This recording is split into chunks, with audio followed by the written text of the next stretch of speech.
Hay historias que parecen sacadas de las páginas de una novela, pero en algunos casos la realidad supera la ficción. La historia que vamos a contar tiene que ver con una eminente familia que gobernó el Ducado de Lorena al noreste de Francia desde finales del siglo XI hasta mediados del siglo XVIII, cuando se unió a la Casa Real Germana de los Habsburgo.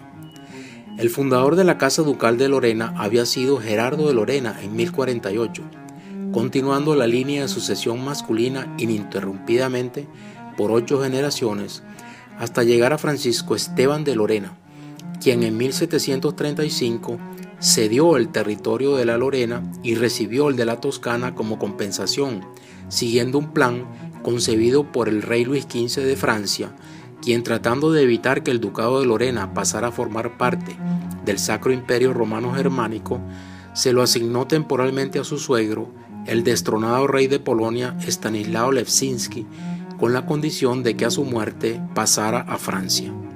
Un año después, Francisco Esteban de Lorena casó con María Teresa de Habsburgo, archiduquesa de Austria, y en 1745 es electo emperador de Alemania. Al ceder el Ducado de Lorena, Francisco Esteban dejó sin derechos a su hijo Francisco Carlos, quien protestó el paso de su padre a Austria, negándose a seguirle, y se retiró al castillo de Thionville, donde vivió alejado de las luchas políticas. Al morir, en 1807, dejó un hijo, Felipe Augusto, el cual se casó con Elena Margarita de Armañán y el Águila, de cuyo matrimonio nacieron Felipe Francisco en 1837 y 2 años después Gerardo Eugenio, muerto a temprana edad por una enfermedad en la columna. Al primogénito heredero Felipe Francisco de Lorena no le tocará una vida fácil, pues a los 3 años de edad desaparecerá misteriosamente después de que fuera llevado por Hildebrando, un criado joven de toda confianza de la familia ducal, a dar su paseo diario por los alrededores del castillo. Ese día Hildebrando apareció supuestamente maniatado a un cercado, manifestándole al conde, su amo, que había sido asaltado por un grupo de gitanos, llevándose al pequeño a un lugar desconocido. La activísima búsqueda del niño resultó infructuosa, muriendo los condes con la inmensa pena producida por el misterioso secuestro de su amado hijo. Con la desaparición del primogénito se creyó extinta la rama directa de la nobilísima casa de Lorena. Tan pronto como fue relevado de su servidumbre en el castillo de Thionville, Hildebrando, hombre no pervertido, sacó al niño de donde lo tenía escondido y, tras atravesar toda Francia sin ser descubierto, se internó en España y fue a parar a San Roque, al sur de la península ibérica, frente al estrecho de Gibraltar. En este lugar conoció a un comerciante arruinado de nacionalidad italiana de nombre Agustín Valarino, con quien hizo un trato para que adoptase a la criatura mediante la entrega de una buena suma proveniente del dinero obtenido por su delictuosa acción. Desde entonces, el desconocido niño pasó a llamarse Emilio Vicente Valarino. Agustín Valarino tuvo su cuidado a su hijo adoptivo en Gibraltar, territorio británico de ultramar, hasta los 7 años de edad, cuando lo envió a educar a Francia en uno de los principales institutos de Burdeos. Posteriormente, cuando Emilio Vicente ya había cumplido los 12 años de edad, Agustín Valarino resolvió emigrar a Venezuela, fijando su residencia en el puerto de La Guaira, donde formó su hogar. A la postre, Emilio Vicente Valarino se constituiría en notable telegrafista y electricista hasta ocupar el cargo de director general de los telégrafos y teléfonos de Venezuela durante los gobiernos de la Restauración Liberal. Asimismo, participó en la Guerra Federal bajo las órdenes del general Francisco Linares Alcántara, tomando parte activa en diversos hechos de armas hasta llegar al grado de general de división. Además, se distinguió como insigne filántropo y honrado ciudadano de la patria. Su trayectoria de 70 años de existencia fue una constante acción viviente de bondad y grandes virtudes. En su trance final manifestó: «Muero tranquilo, no he hecho mal a nadie. Por mi culpa no se ha derramado nunca una lágrima. He dedicado mi vida a hacer el bien, aún a mis pocos enemigos». Sorpresivamente, 67 años después del secuestro de Felipe Francisco de Lorena y apenas 3 meses después de su fallecimiento en Caracas, don Carlos de Borbón, pretendiente al trono de España, dio a conocer la noticia sobre el verdadero desentrañamiento del suceso. Un hijo del criado Hildebrando, que estaba al servicio de don Carlos, cuando agonizaba en su lecho de muerte, le entregó al noble español un documento que conservaba por voluntad de su padre, quien se lo había confiado antes de morir. En ese documento se hacía constar que el primogénito de los Lorena probablemente estaba vivo, pues la versión de su secuestro por un grupo de gitanos era completamente falsa, ya que el mismo Hildebrando se había maniatado para preparar su coartada. Don Carlos de Borbón, interesado vivamente en el asunto, emprendió serias investigaciones que dieron por resultado el descubrimiento de que el hijo secuestrado y entregado al italiano Ballarino vivía en Venezuela, donde se había residenciado desde 1858 con el nombre de Emilio Vicente Ballarino. La verdadera historia es que agentes del gobierno austríaco, con el prurito de extinguir la descendencia directa de la noble casa de Lorena, le habían pagado a Hildebrando la cantidad de 200.000 francos con tal de hacer desaparecer al ilustre vástago, seguros como estaban de que el segundo hijo de los condes duques había nacido con un reblandecimiento en la columna que le hubiera impedido llegar vivo a su desarrollo. Otro episodio que agrega datos fehacientes a esta historia es el aportado por el notable historiador francés Henri Hussailly, cuando realizaba una excursión con el marqués de Nancy en una de sus propiedades campestres situadas en el camino entre Thionville y Luxemburgo. Cuenta el intelectual que después de varias horas de marcha llegaron a una casita blanca donde vivía el mayordomo, un anciano de nombre Marcelo, quien había estado al servicio de los duques de Lorena hasta que estos fallecieron. Él se hizo cargo de las cabalgaduras y comentó que el tiempo era bueno para salir de cacería.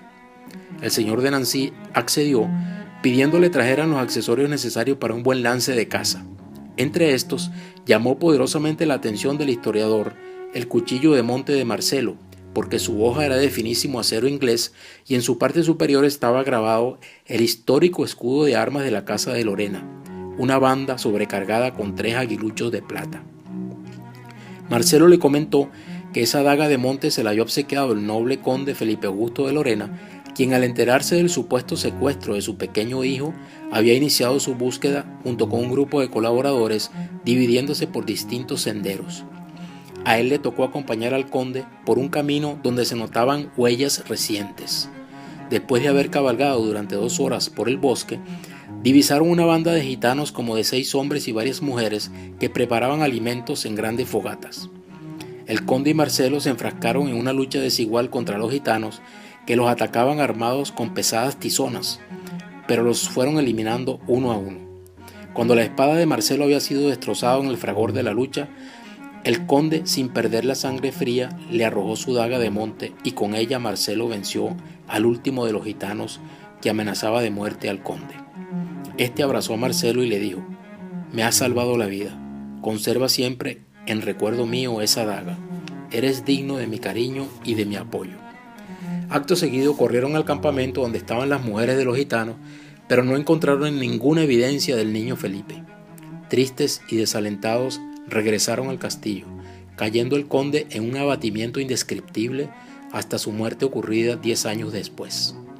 Su esposa le sobrevivió apenas 2 años, y el otro hijo, Gerardo Eugenio, murió de 13 años de edad a consecuencia de una enfermedad congénita.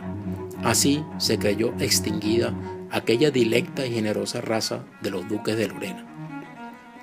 Henri Hussailly confirmó la veracidad del testimonio de Marcelo y le reveló que agentes de una nación interesada en la desaparición de la casa de Lorena habían sobornado al criado Hildebrando para que raptara y eliminara al príncipe Felipe.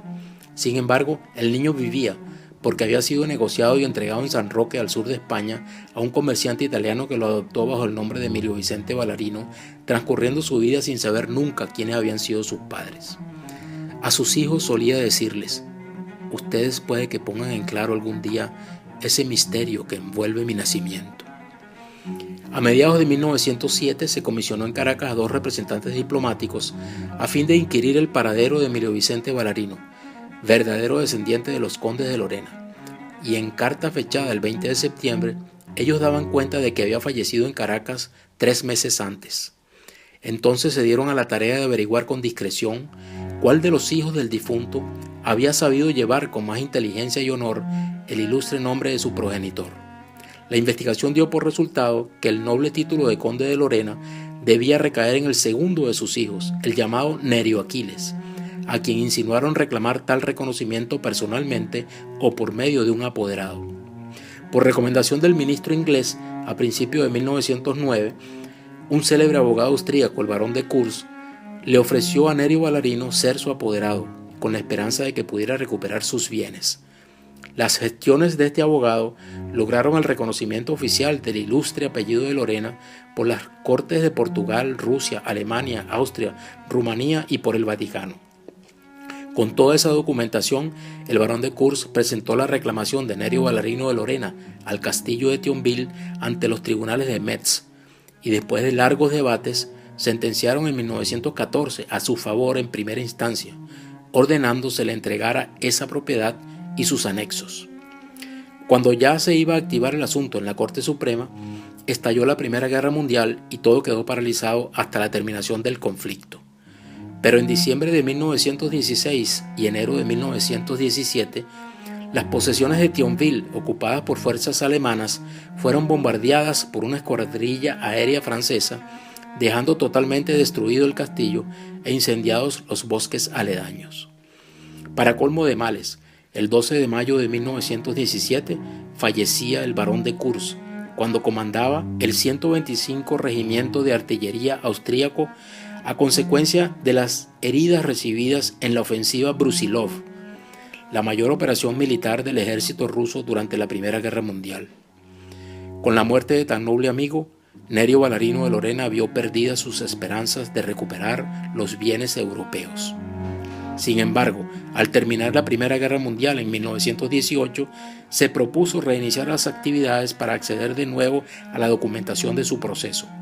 Pero cuando apenas comenzaban las diligencias, a raíz de sus sistemáticas críticas periodísticas contra el tiránico régimen de Juan Vicente Gómez, en aquel tiempo presidente de Venezuela, fue encarcelado e incomunicado en las mazmorras de la cárcel La Rotunda de Caracas, hasta su muerte ocurrida en 1930. Al respecto, Nerio Ballarino de Lorena había escrito: «A mis hijos les quedará siempre el orgullo de descender de la noble y excelsa casa de Lorena. La suerte, que fue siempre cruel con la rama condal de Lorena, ha continuado siendo adversa conmigo. Ironías del destino».